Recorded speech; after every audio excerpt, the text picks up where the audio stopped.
দুনিয়াতে কেউ আপন হয় না। যে বউ আপন 2 ঘন্টা আপন থাকেতে 4 ঘন্টা ঝগড়া করে, আসে না নেই? যে ছেলে আপন সে 2 ঘন্টা কথা শুনে তো 4 ঘন্টা কথা শুনে না, ঠিক না বেঠি? যে ভাই আপন সে ভাই 2 ঘন্টা আপন আর 2 ঘন্টা পর। যে বাবা আপন মা আপন সেও দেখা যাচ্ছে আরেক ভাইয়ের কথা শুনে পর হয়ে যায়, হয় না? হয় না হাজেরিন? দুনিয়াতে কেউ 16 আনা আপন হয় না।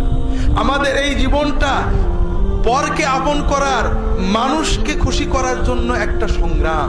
ছোটবেলায় বাবা মাকে খুশি করার চেষ্টা করেছি, পারিনি, কত মারছে, ঠিক না বেঠি? বড় হয়ে বান্ধবীদের বন্ধুদের খুশি করার চেষ্টা করছি, থাকেনি, ঠিক না বেঠি? বিয়ে করে বউকে স্বামীকে খুশি করার চেষ্টা করেছি, 16 আনা কখনোই হয়নি, ঠিক না বেঠি? কর্মক্ষেত্রে, জীবনে, সব জায়গায় আমরা 12 আনা ব্যর্থ। একজনই আছেন যাকে আপন করলে তিনি কখনো পর হন না। কে?